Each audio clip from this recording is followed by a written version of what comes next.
गरीब आदमी है, ये किसान है, ये सुन रहा है, ये देख रहा है। सर वहां भी इनको बहुत बड़ी दिक्कत आ रही है। दिक्कत क्या आ रही है? कहा कि भाई ये जो वीबीजी रामजी बिल है, इसका हम लोग चंडीगढ़ में जाके विरोध करेंगे। कल था सर 600 लोग नहीं आए पूरे हरियाणा भर से।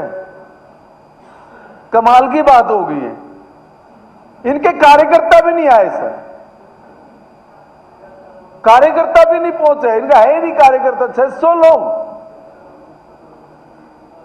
सर, कोई कांग्रेस के पास खड़ा ही नहीं होना चाहता। स्थिति ये है। ये क्यों? इसलिए सर कि झूठ के साथ आप ज्यादा लंबे समय तक नहीं चल सकते, नहीं चल सकते सर। लोकसभा में हम देखते हैं कि लोकसभा में बाहर निकल के बोलेंगे कि इस देश का पैसा है और इस देश के पैसे से संसद चलती है। सर इसी देश के पैसे से विधानसभा भी चलती है। क्या आप चलने देते हो?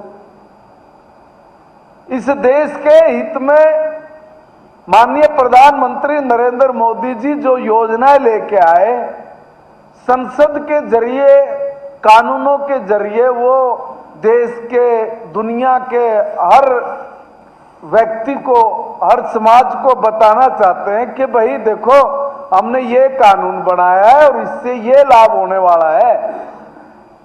सर दुनिया वो बात ना सुने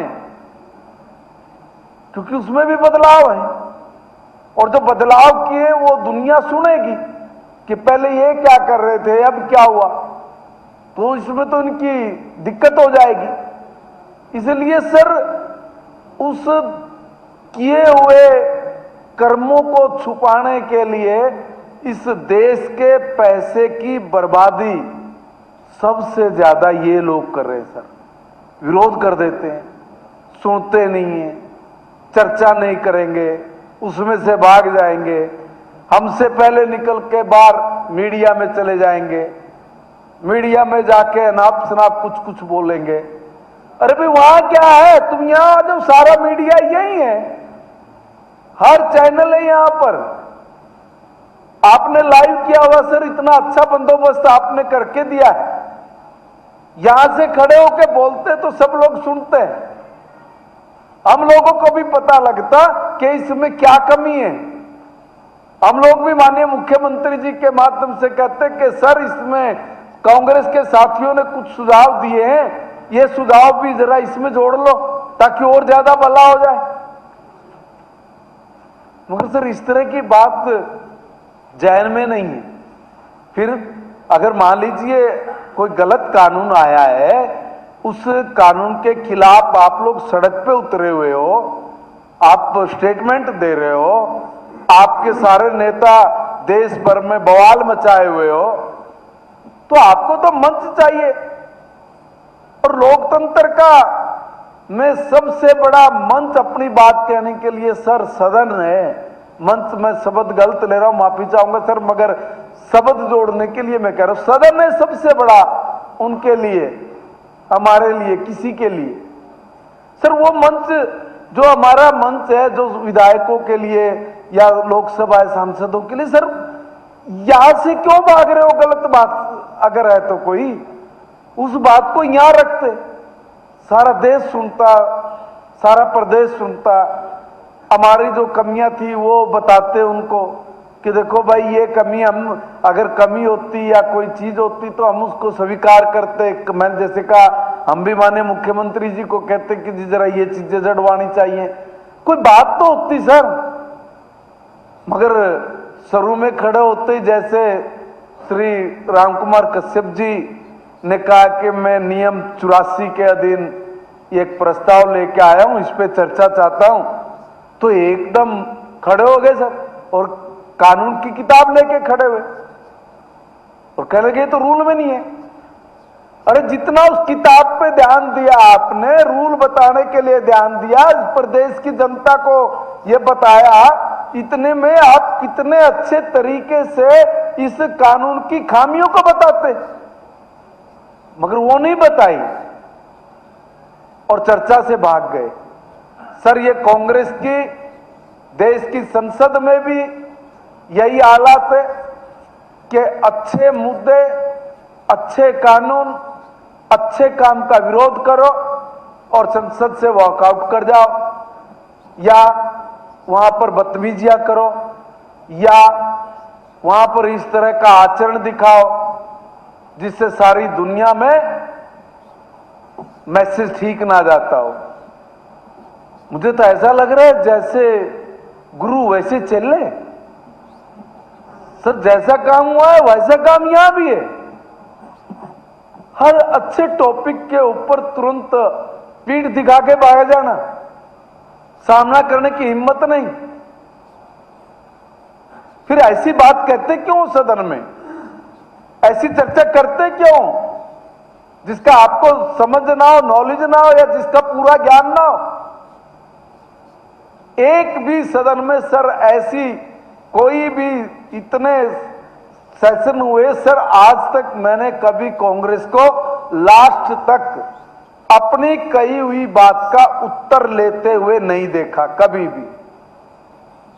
ऐन वक्त पर अपनी बात बोल के जो झूठ उन्होंने बोल ली, मैं तो कहा था सदन में कल परसों भी कि देखो यार, तुम ये सारे इतनी झूठ बोल रहे हो, तुम सारे झूठे क्यों बन रहे हो? कोई एक आदमी कोई खड़ा कर दो, कह दे तू ही बन जा झूठा भाई, तो लोग कहेंगे कि यार एक ही आदमी ने झूठ बोली, सारे के सारे झूठे बन गए। और अगर झूठ नहीं था तो फिर सदन के अंदर बैठ के जो कही हुई बात है उसका उत्तर सुनते, उसमें कोई बात होती तो आप खड़े होकर बोलते। हर छोटी छोटी बात पे पॉइंट ऑफ ऑर्डर लेते हो।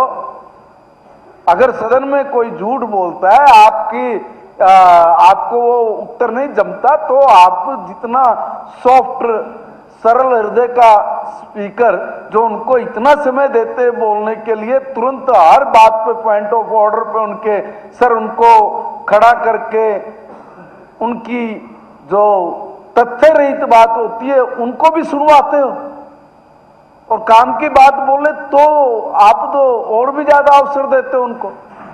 और सर, ये मुझे कहने में कोई हिचकिचाहट नहीं है कि आप सत्ता पक्ष के लोगों को बिठा देते हो और विपक्ष के लोगों को आप बहुत सुनवाते हो। हमारे सभी सदस्य कहते हैं कि हमारे साथ पक्षपात है। अब उनसे पूछो ये बात, क्यों छोड़ के जा रहे हैं? क्या माननीय स्पीकर महोदय ने आपको बोलने का अवसर नहीं दिया? क्या आपको चांस नहीं दिया? घंटों घंटों आपका एक एक व्यक्ति बोलता है। सर, एक भी आदमी कोई हमारा 15-20 मिनट से ज्यादा नहीं बोलता, कभी भी। कभी आपने इससे ज्यादा हमें समय नहीं दिया, और 50-60 मिनट, एक एक घंटे से भी ज्यादा एक एक व्यक्ति बोल के चला जाता है, झूठ बोल के जाता है। हम सारा दिन सुनते हैं सर उनकी झूठ, तो सत्य सुनने की ताकत उनमें नहीं है, तो फिर झूठ का प्रोपगंडा रच के इस प्रदेश के लोगों के साथ आप जाति क्यों कर रहे हैं? क्यों कर रहे हैं इस प्रदेश की बदनामी? आप क्या मिलेगा आपको इस प्रदेश के लोगों को गलत जानकारी देके? क्या हासिल करना चाहते हो आप इस प्रदेश के लोगों को गलत मैसेज दे देकर? सर, मुझे लगता है कि कांग्रेस की एक आदत बन गई कि एक और चालाकी करते हैं सर, वो भी मैं बता दूं। सर, ये लोग क्या करते हैं, बाहर जाते हैं, प्रेस कॉन्फ्रेंस करते हैं। प्रेस कॉन्फ्रेंस में अगले दिन सर वो उनका छपता है, और वो जो छपता है अखबार में, उसी अखबार को लेके सर यहां आके बैठ जाते हैं और कहते हैं कि देखो आज के अखबार में ये बात आई है। क्या मजाक करते हो तुम लोग ये?